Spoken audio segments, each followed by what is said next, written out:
Hello friends, Dr. Reese Goodall here, and you join me for part 2 on the series of videos about preparing for essays and how to make them work really well for you. And so coming hot on the heels of last week, thinking about how to choose the right question, this week I'm looking at preparation. How you think about an essay and how you plan and set yourself up so when you come to the actual writing and arguing stages, you will be set.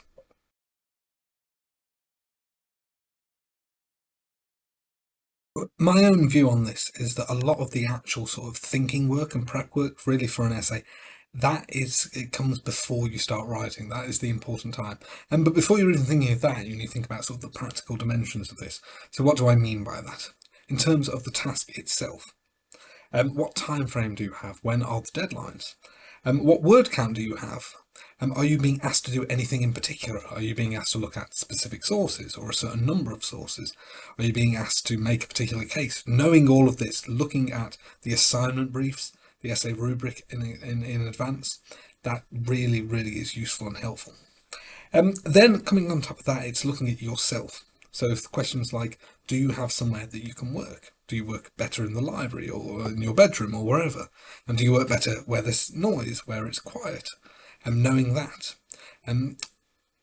Questions about what support you may need. So if you have previous feedback, does it suggest that you may need to develop a particular skill? And if so, can you access that skill in good time?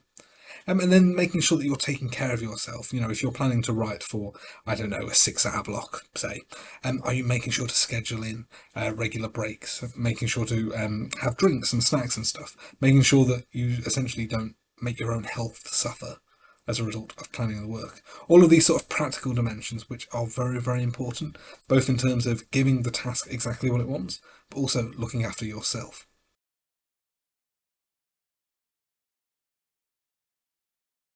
These next 3 points I put sort of one after the other, but I think they're all kind of connected and linked. And so let me begin by talking about doing the research. What do I mean by that? That means having a sense of what you want to get out of your primary source. And it means knowing, for example, what examples you're going to pull out, what quotes, and what particular elements of it are very interesting for you and for the essay that you're putting across. Along with that, looking at the references, the wider reading, seeing which sources are you going to use, what are you going to draw on, and again thinking about what quotes, what examples you're going to pull out of the secondary material, and then thinking about what you're going to do with them. Are you going to argue with them? Are you going to agree? Are you going to build on them? All of that sort of adds up and combines. And then having this sense kind of how you're going to make the primary and the secondary material talk to each other. So this is kind of doing the research, is knowing sort of what is there and already having a think about what you want to say and what you want to get out of every material that you use. And then how you sort of choose these, how you choose the examples and the sources that you look at is kind of in connection with the next 2 points that I want to talk about.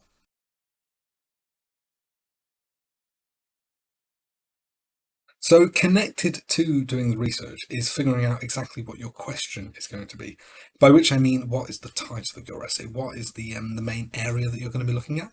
And for advice on this, I would recommend checking out the video that I released last week, and which unpicks sort of how you can choose an essay question that really works for you. But key there is understanding exactly what question you're doing and what exactly the question is trying to get out of you. Is it looking for a specific close focus on a particular source? Is it looking for a generalized discussion? Is it looking for a comparison between two primary sources? All of that. And figuring out exactly what question you're going to pick and what it is demanding of you is integral really for making sure that your essay sort of really works.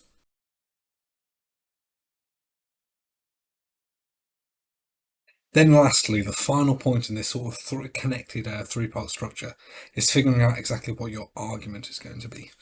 So a good essay makes a case, it argues something, it presents an idea and sort of attempts to convince you or attempts to discuss or sell the argument. And the strongest essays are the ones that lay out a convincing argument and then make that argument really well. Now, a good argument wants to be a few things, and I'm going to go into these in the video that comes out next week. And it must respond to the question that you're addressing.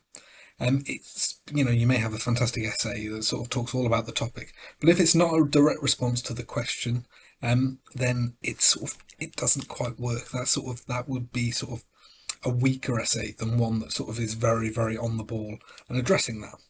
And figuring out what your argument is, as I say, I'm going to be more tips next week, but thinking about things like, what has the research shown you? Are you seeing something in the research that you can respond to? And if the question is broadly, yes, no question, etc., where do you fall on that side of the camp?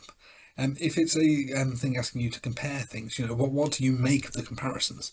So figuring out what your argument is an essential part of preparing, and that should filter into the entire content of an essay.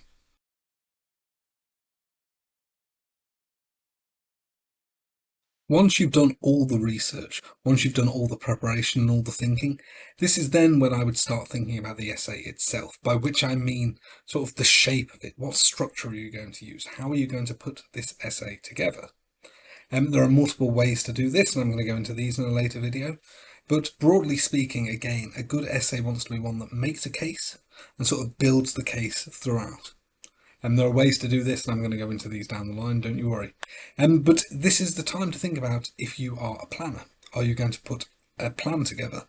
If so, how are you going to do it? Are you going to do it paragraph by paragraph? Are you going to plan out the main ideas? Are you going to plan out your examples and think about the way through? I think it's very, very useful to think about the shape of an essay before you try to write it. I really, really recommend it. And I'll be honest, I was not that student. It took me a long time to learn this. But I think it's really useful to sort of have in your mind, even to whatever degree of detail is useful for you, having a sense of what the shape is going to be, having a sense of what the overall end essay is going to look like. So there we go, that was video 2 on my essay series. As I say, in my next instalment we're going to be thinking about coming up with a compelling argument and how you sort of develop and expand upon an argument for an essay. There are going to be some more essay videos coming on sort of introductions and conclusions, on structure, but if you have any ideas for things that would be useful for you on essays or generally, please do comment below, and also comment below if you have tips or ideas or advice that can be shared. Otherwise, thank you so much for watching this video. Thank you very much. Make sure to like and make sure to subscribe to the channel. Make sure to ring a bell in order that you know when new videos come. And thank you very much for watching. And I hope, as always, that this content is proving useful. Thank you so much, everyone, and I look forward to seeing you in the next one.